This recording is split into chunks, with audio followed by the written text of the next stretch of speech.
Hello and welcome to Voltage. This is a game made by myself, Chris, Dion and Hello. Spas. Yeah, Spas is away on important business or something, so... Yeah, UN relations I think or something. Yeah, something like that. So we can't be here, so me and Chris are just going to do the run-through of our 3 or so levels that we have for the prototype. Okay. Good. If that link works. Now these levels are not in order for how they would be in the actual game itself. We put them together mainly because, as you can see with this first level, you've got the different colour power-ups as we go through them, and the next one will have the same thing, which will be different to the end of ones. But anyway, as you can see on this one, we have a blue power-up, and this blue one is also shown in the bottom left-hand corner. Yeah, that's what colour we are in the bottom left. So we're playing with an Xbox pad at the moment, and X makes you blue, A makes you green, and B makes you red, which lets you activate 2 power-ups, and red does something else, which we'll get to in a minute. Okay, so blue. So blue is basically your boost, and the way we've set it up is that each boost can individually be set to different speeds. As you see, the third one there makes you really fast, whereas the first one doesn't do too much. So The green one as well, we've got it set so all you have to do is, when you place it within the scene, you can actually stretch it to however far you want the person to be launched, with a start and end point. It's basically a spring, the green one. You have to be green, and if you touch it while you're green, it springs you somewhere. Yeah. You can normally tell where it's going to spring you, because like obviously here you go straight ahead, because that's where you're moving. Here's the red beam. Yeah, red isn't a power-up necessarily, it just lets you go through the red beams, which will be used throughout the game to make like platforming segments and stuff like that. Yeah, so obviously I'm green here, I can't go through it. Blue, you can't go through it, but if I'm red, I can go through it. We got left trigger as jump, and then the 3 power-ups, and just look and move as normal on an Xbox pad. Once the actual controls are set, Y will also be interactive. So any switches, buttons, and all that. Yeah, Y will be press button or any other interact sort of thing.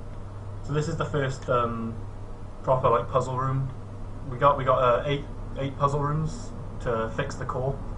So there's a core like hub room, and then there's 8 individual challenge rooms if you want, going from the hub. And in each challenge room you have to collect a core piece, which is up here.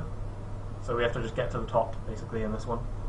So now this one would probably come around level 4 or something, 4 or 5. Yeah, maybe 6 even. It's quite a hard room, this one, so it would come a lot later. Yeah, it's more of a platform, but you've got all the 3 colour mechanics to work with, as like we've seen in the previous room. Yeah, so here, like that first bridge over there, you can walk just because it's really short. The next one is really long, so you have to time it and use the speed boost to get across quickly. This one just sort of reinforces what the red wall does, make sure the player knows how to use it and interact with it first. This one is a boost into a jump, and then this red wall into a jump, so it's just a lot of combinations of these like 3 mechanics. You're stuck. Okay, right, let's try that again. There you go. Checkpoint here as well. As you can tell in the room, the art style is similar to the last one. We've got the greeble walls. Yeah, there's lights around, various lights. Yeah, the walls are just the greeble with which is our 3ds Max plugin. I think we went over that, didn't we? Not on this one. So it just basically just makes everything look really cool and sci-fi. The original idea was taking the square blocks that he's just landed on. Yeah. These were originally going to be the building itself, the walls, the floor, everything, and the idea was that we'd put different textures on them to represent, platforms or electric beams or anything like that. Yeah. But then when Trigger introduced the plugin for us, it was just perfect. Really. Yeah, these just look so cool. The walls, they're kind of motherboard looking, like in aesthetic, and they just, I don't know, they look really cool. Because we can put different textures straight onto them, and you can they're always unique. Basically, you can do so many different things with them. So this bit's just a really fast. You have to be blue, speed through, and then quickly change to green at the end. And miss it like that. And miss. And get an arrow. We get to see our nice death screen though. Yeah, I'll try not to do that again. Wow. You'll see how well that goes. This bit is like deceptively really hard. The bridge disappears kind of fast. Yeah, you got timing is key on this. Yeah. Ooh. Okay, that was close. But yeah, So that's the end of the first sort of puzzle or obstacle room, which in the game would probably be 5th or 6th room because it's quite hard. And then this is the core piece we get. One of the 8 core pieces you have to collect and take back to the core room to fix the main core. now the idea is once you complete and get that, you would either teleport or try and make your way back to the core. We're still trying to work out, would you teleport there through a beam or would you actually have to Walk back, yeah. walk back, like the way you came sort of thing. Yeah, we'll be testing that, but I think the walk back might be a bit too long, I'm not sure. But we'll see, yeah. This room is probably like the first room that you would encounter in the game for puzzles. Yeah, this is probably core room like 1. One, yeah, Maybe it's 2. as you can tell with the wall design, this was the original idea, where it was just simple square placement. And then we found the Greeble effect, applied that to the walls and found that it looked a lot better. But we haven't gone back and changed this yet, we were just getting the mechanics working. Now the idea of this room is basically you have 5 doors with, down the very end on the in front is the core item. This doesn't have any of the power-ups within it, but this is a simple one just to introduce the character, all your movement controls, and also interaction with... Oh, fine. Puzzle Stuck. parts. Oh, I've got to press that one. There we go. Yeah, basically, you just go through, turning each one on, and that deactivates the first door, and then resets it for a second sequence. The thing is, the second sequence is going to be random, not 1, 2, 3, 4, 5. So, as you start learning what each one does, you sometimes slip up and do the wrong one, and that's when the room tells you, and it resets it. It doesn't reset the first door, it just resets that sequence, because otherwise it might upset quite a lot of people. I imagine so. So it's kind of like just a memory slash what's it called?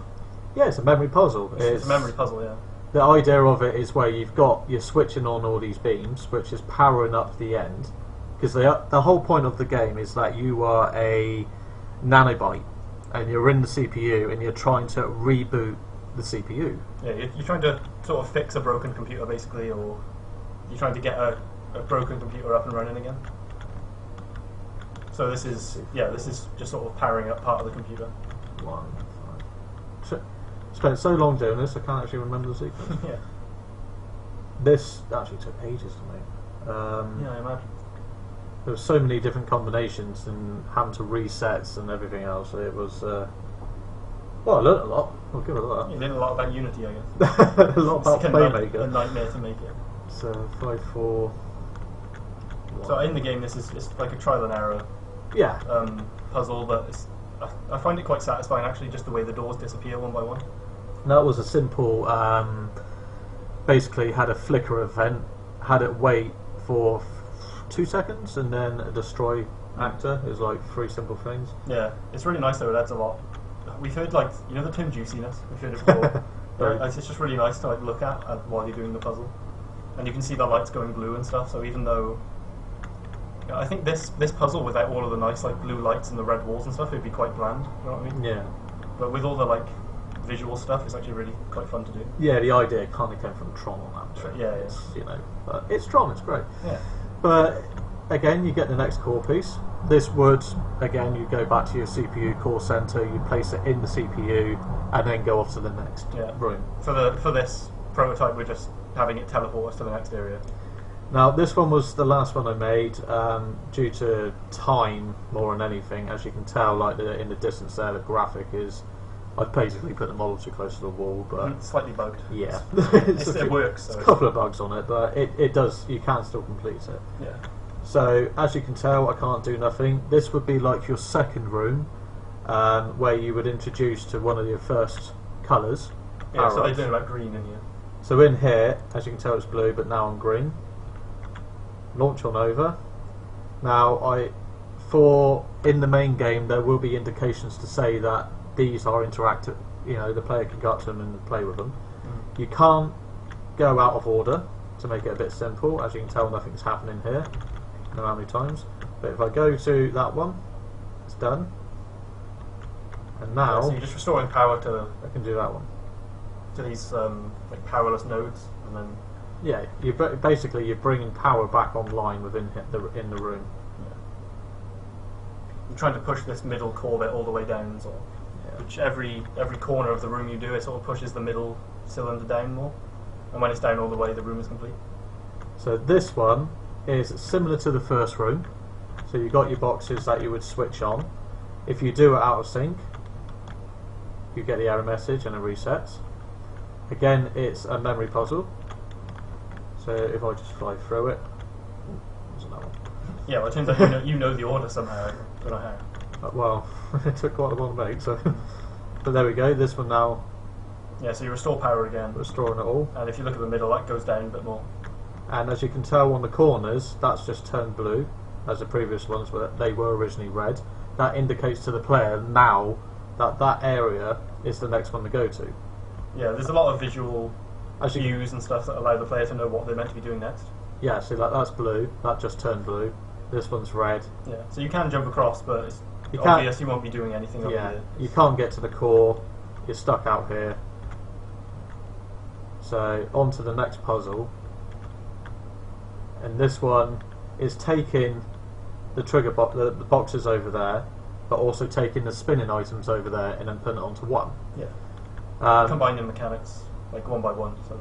Yeah, this one was, I would say, it was down to time more than anything, but Yeah, you can't fail it. Yeah. There's no fail bit, unfortunately. There will be, but on this one at the moment, you can't do it out of sync. I've just done it in both boxes at the same time. That was pretty good. That was quite interesting. Good time. I've never done that before. Nice. Yeah, that's a bit weird. But we'll go to the next one anyway. Yeah. And then onto the third one. So you're just turning all these to get them connected to, see the red nodes, you're connecting them to powered up ones, essentially. I noticed because I've done that, top one is not come on. Yeah, you've gone out of or whatever. But Still work. You've still powered up. it was a bug I found, there we go. Yeah, well. I QA tested it. Yeah, As you can tell, it's moved that down. These have come on. Now the far end is switching on. Yeah. So we're powering down this gate basically. And I just fell off. Well, you died. Well It done. doesn't really matter. But that doesn't matter because it's already still complete. Yeah. It's a bit harsh to make them do all You over have to do again. the room again just because you fell off. Yeah. Because it's not a platforming room, so you shouldn't get punished before. So basically, you come over, the door's now open, and you would collect this item and go straight back to the core room. Yeah. Also, I just wanted to say quickly, the beam that we would be looking at here that got removed, that was covering the core piece, if you turn right. Oh, that Yeah, the beam that was there was yeah. red, but that was just in the prototype. In the final game, it won't be red because you can't just red power up and walk through the wall. Yeah, that's the thing. The idea will be that you would have some form of beam of electrical charge going through it, so it looks like a proper force field from like a science Yeah, fiction force movie. field. Yeah, it won't be like a red because otherwise people would think they could walk through it. Yeah, because if you've got a red power up and then a red wall, which it kind of So that will be changed, but just for the prototype, it's a red wall for now. We'll probably just change the colour or something to the yellow. Or Now, as you can tell with the room as well, the actual structure, this was also pre-built to before we got the greeble. This, even though there are platforms here like this, the roof could, be played around with. The flooring underneath can also be played around with, and it had all the greeble effect on it to make it look more sci-fi like the previous rooms. So yeah, we will be using these cubes here and like applying motherboard-looking textures to them and stuff in some parts to make rooms, but Yeah. for the most part, we'll be using the big sort of greeble effect, sci-fi-looking walls. I mean, with the platforms themselves underneath, they probably will stay as cubes. Yeah, probably. These textures were just a bit of placement, just to Yeah, it's just a texture with a normal map, but they Yeah. look really nice and shiny, like especially the green bit. what was it? The shaders that we basically placed on it, and then used. I can't remember. You generate a normal map. You Yeah, can do it within Unity. You can just make a normal map, but it looks really effective.